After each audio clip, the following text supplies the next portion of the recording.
नमस्कार दोस्तों, स्वागत है आपका स्टडी विद पृथ्वी पर। दोस्तों, आज हम त्रिभुज के बारे में पढ़ेंगे। हम त्रिभुज किसे कहते हैं सबसे पहले वो समझेंगे, उसके बाद त्रिभुज के प्रकार क्या क्या होते हैं उसके बारे में हम समझेंगे। दोस्तों, त्रिभुज किसे कहते हैं, त्रिभुज की परिभाषा क्या होती है उसको समझते हैं। तीन भुजाओं से घिरी बंद आकृति को त्रिभुज कहते हैं। जैसे ये आकृति आपको दिख रही है, ये एक त्रिभुज है। दोस्तों, यहाँ पे तीन भुजाएं हैं। पहली भुजा ए बी है, दूसरी बी सी है और तीसरी सी ए है। ये तीन भुजाएं हैं और तीनों भुजाएं आपस में मिली हुई है, जिससे ये आकृति जो बन रही है वो बंद आकृति बन रही है। इसलिए इसको हम क्या कह सकते हैं, त्रिभुज कहेंगे। तीन भुजाएं हैं और तीनों भुजाओं से मिलके बंद आकृति जो बनती है उसको हम त्रिभुज कहते हैं। दोस्तों, अब त्रिभुज में कितनी भुजाएं होती है? त्रिभुज में दोस्तों तीन भुजाएं होती है। एक भुजा ये है, दूसरी ये है और तीसरी भुजा ये है। अब त्रिभुज में कोण कितने होते हैं दोस्तों? तो त्रिभुज में कोण भी तीन ही होते हैं। पहला कोण ए है, कोण बी है और कोण सी है। दोस्तों, ये तीन कोण हो गए। कोण ए को हम कोण सी ए बी भी लिख सकते हैं, कोण बी को हम ए बी सी भी लिख सकते हैं और कोण सी को हम ए सी बी या बी सी ए ये भी लिख सकते हैं। दोस्तों, और डायरेक्ट हम कोण ए, कोण बी और कोण सी भी लिख सकते हैं। अर्थात त्रिभुज में तीन भुजाएं होती है और तीन ही कोण होते हैं। दोस्तों, त्रिभुज की एक सबसे बड़ी विशेषता यह होती है कि इसके जो तीनों कोण होते हैं, मतलब कोण ए, कोण बी और कोण सी, इन तीनों कोणों का जो योग होता है दोस्तों, वो कितना होता है? वो होता है 180 डिग्री, 180 डिग्री। ये आपको अच्छे से याद रखना है। ये त्रिभुज की बहुत ही इंपॉर्टेंट प्रॉपर्टी है कि त्रिभुज के तीनों कोणों का जो योग होता है वो क्या होता है? कोण ए, कोण बी और कोण सी बराबर 180 डिग्री होता है। तो दोस्तों, ये आपको याद रखना है। त्रिभुज में भुजाओं की संख्या तीन होती है, वो आपको समझ में आ गया होगा। त्रिभुज में कोणों की संख्या तीन होती है, वो आपको समझ में आ गया होगा। तीन भुजाओं से निर्मित बंद आकृति को हम त्रिभुज कहते हैं, वो आपको समझ में आ गया होगा। अब दोस्तों, हम त्रिभुज के प्रकार के बारे में पढ़ते हैं कि त्रिभुज के प्रकार कौन कौन से होते हैं, उसको समझते हैं। दोस्तों, यहाँ पे हम समझते हैं कि त्रिभुज के प्रकार। दोस्तों, त्रिभुज के प्रकार को हम दो भागों में बांटते हैं। पहला है कि हम कोणों के आधार पर त्रिभुज कितने प्रकार के होते हैं, और दूसरा है भुजाओं की लंबाई के आधार पर त्रिभुज कितने प्रकार के होते हैं। तो दोस्तों, त्रिभुज के प्रकार के बारे में हम पढ़ते हैं। इनको दो भागों में बांटते हैं। पहला है कोणों के आधार पर त्रिभुज के प्रकार कौन कौन से होते हैं। दूसरा है भुजाओं के लंबाई के आधार पर त्रिभुज के प्रकार कौन कौन से होते हैं। दोस्तों, कोणों के आधार पर त्रिभुज तीन प्रकार के होते हैं। पहला है न्यून कोण त्रिभुज, दूसरा है समकोण त्रिभुज और तीसरा है अधिक कोण त्रिभुज। ये आपको समझ में आ गया होगा। यह है कोणों के आधार पर। दोस्तों, ये कोण क्या है? न्यून कोण है, दूसरा है समकोण है और तीसरा है अधिक कोण है। ये कोणों के प्रकार है, इनके बारे में डिटेल से हम आगे पढ़ेंगे। दूसरा है भुजाओं की लंबाई के आधार पर। दोस्तों, यहाँ पहला है विषम बाहु त्रिभुज, दूसरा है सम द्विबाहु त्रिभुज और तीसरा है समबाहु त्रिभुज। ये बेसिक जानकारी है, इसके आगे हम एक एक के बारे में अच्छे से समझेंगे। तो दोस्तों, ये त्रिभुज के प्रकार है, इसके बारे में हम आगे पढ़ते हैं। तो दोस्तों, हम कोणों के आधार पर पहले त्रिभुज के प्रकार कौन कौन से होते हैं उनको समझते हैं।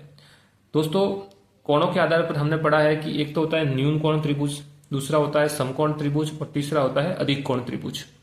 दोस्तों, न्यून कोण त्रिभुज में आप इस त्रिभुज को देखिए। ये त्रिभुज ए, बी और सी है।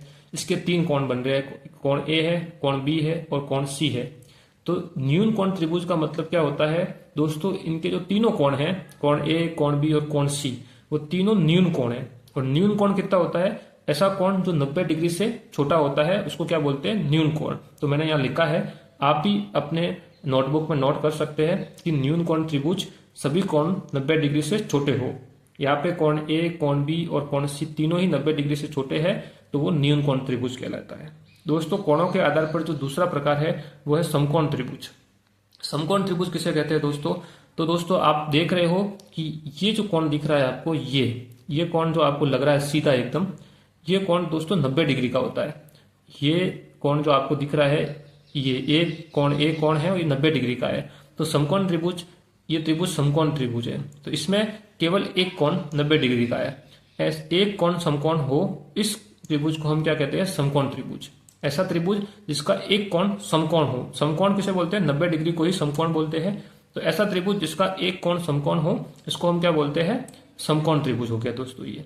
इसी तरह से हम अगला वाला भाग पढ़ते हैं कोणों के आधार पर। तीसरा है वो है अधिक कोण त्रिभुज।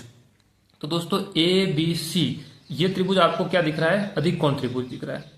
क्यों दिख रहा है, क्योंकि इसमें एक कोण अधिक कोण है। और अधिक कोण किसे कहते हैं, ऐसा कोण जो 90 डिग्री से ज्यादा हो उसे अधिक कोण कहते हैं दोस्तों। मैंने यहाँ लिखा भी है एक कोण अधिक कोण, अधिक कोण के कोष्टक में मैंने क्या लिखा है, 90 डिग्री से अधिक हो, तो ऐसा त्रिभुज क्या कहलाता है, अधिक कोण त्रिभुज दोस्तों। तो देखिए दोस्तों, यहाँ पे ए बी और सी एक त्रिभुज है। यहाँ पे जो कोण ए आपको दिख रहा है वो 90 डिग्री से ज्यादा है। अगर ये सीधा होता, ये सीधा, तो ये 90 का होता, लेकिन ये सीधे से भी ज्यादा है, तो ये कोण 90 डिग्री से ज्यादा है, अर्थात अधिक कोण है दोस्तों। तो ऐसा त्रिभुज जिसमें एक कोण 90 डिग्री से अधिक हो वो अधिक कोण त्रिभुज कहलाता है। तो दोस्तों, कोणों के आधार पर त्रिभुज आपको समझ में आ गए होंगे कि न्यून कोण त्रिभुज किसे कहते हैं, समकोण त्रिभुज किसे कहते हैं और अधिक कोण त्रिभुज किसे कहते हैं दोस्तों। अब हम दोस्तों आगे बढ़ते हैं भुजाओं की लंबाई के आधार पर त्रिभुजों का वर्गीकरण। तो दोस्तों, अब हम भुजाओं के आधार पर त्रिभुजों का वर्गीकरण समझते हैं कि भुजाएं जब हमें दी जाती है उसके आधार पर हम त्रिभुजों को कितने भागों में बांटते हैं। सबसे पहला जो भाग होता है दोस्तों वो होता है समबाहु त्रिभुज। दोस्तों, इसमें जो लिखा है सम का मतलब होता है समान, बाहु को भुजाओं को बाहु बोलते हैं। तो ऐसा त्रिभुज जिसकी भुजाओं की लंबाई बराबर हो उसको क्या बोलते हैं, समबाहु त्रिभुज। तो दोस्तों, यहाँ मैंने लिखा भी है ए बी बराबर बी सी बराबर सी ए, अर्थात ऐसा त्रिभुज जिसकी तीनों भुजाओं की लंबाई बराबर हो उसको हम क्या बोलेंगे, समबाहु त्रिभुज। ये भुजाओं के आधार पर त्रिभुज का पहला प्रकार है। दोस्तों, ये समबाहु त्रिभुज है, इसमें मैंने क्या लिखा है, सभी भुजाएं बराबर है। तो आपको ये समझ में आ गया होगा कि ऐसा त्रिभुज अगर हमें दिया जाता है जिसकी तीनों भुजाएं की लंबाइयां बराबर हो तो उसको हम समबाहु त्रिभुज बोलते हैं। और ये त्रिभुज है जिसमें ए बी बराबर बी सी बराबर सी ए, तीनों भुजा बराबर है, तो इसको हम क्या बोलेंगे, समबाहु त्रिभुज। अब दोस्तों देखते हैं दूसरा वाला भाग भुजाओं के आधार पर, यह है समद्विबाहु त्रिभुज। दोस्तों, समद्विबाहु त्रिभुज, तो ये सम का मतलब समान आ गया, द्वि मतलब दो आ गया और बाहु मतलब भुजा आ गया दोस्तों। तो यहाँ पे क्या है कि ऐसा त्रिभुज जिसकी दो भुजाएं तो बराबर हो और तीसरी भुजा अलग हो उसको बोलते हैं समद्विबाहु। पहले वाले में हमने क्या पढ़ा, तीनों भुजाएं बराबर थी। दूसरे वाले में हम क्या पढ़ रहे, द्वि मतलब दो भुजाएं बराबर है, तीसरी अलग है। तो दोस्तों, आपको ये त्रिभुज दिख रहा है ए बी और सी। यहाँ पे आपको ये भुजा और ये भुजा तो बराबर दिख रही है, ये और ये ए सी और बी सी तो बराबर दिख रही है, ए बी छोटी दिख रही है थोड़ी, वो अलग है दोस्तों। तो मैंने यहाँ पे लिखा है कि ए सी बराबर बी सी तो बराबर है दोनों, इज नॉट इक्वल टू, ये बराबर नहीं है ए बी के, मतलब ए बी अलग है और ए सी और बी सी बराबर है दोस्तों। तो यहाँ पे दो भुजाएं बराबर है, तीसरी अलग है। तो यहाँ पे मैंने क्या लिखा है, दो भुजाएं बराबर हो, तो उसको हम क्या बोलते हैं, समद्विबाहु त्रिभुज दोस्तों। तो ये भुजाओं के आधार पर त्रिभुज का दूसरा प्रकार हो गया। अब दोस्तों समझते हैं तीसरा प्रकार, विषम बाहु त्रिभुज। विषम मतलब जो बराबर नहीं है उसको विषम बोलते हैं, बाहु मतलब भुजा, मतलब ऐसा त्रिभुज जिसकी तीनों भुजाएं बराबर नहीं है दोस्तों, उसको हम क्या बोलते हैं, विषम बाहु त्रिभुज। तो दोस्तों, यहाँ पे आप देख रहे हो कि ए बी बी सी और सी ए, ये तीन भुजाएं हैं, तीनों ही बराबर नहीं है, नॉट इक्वल टू मैंने डाला है, ये तीनों भुजाएं अलग अलग है। तो ऐसे त्रिभुज को हम बोलते हैं विषम बाहु। तो दोस्तों, भुजाओं के आधार पर पहला है समबाहु, सभी भुजाएं बराबर, समद्विबाहु, दो भुजाएं बराबर, तीसरी भुजा अलग, विषम बाहु मतलब तीनों भुजाएं अलग। तो दोस्तों, इस प्रकार से भुजाओं के आधार पर त्रिभुज तीन प्रकार के होते हैं।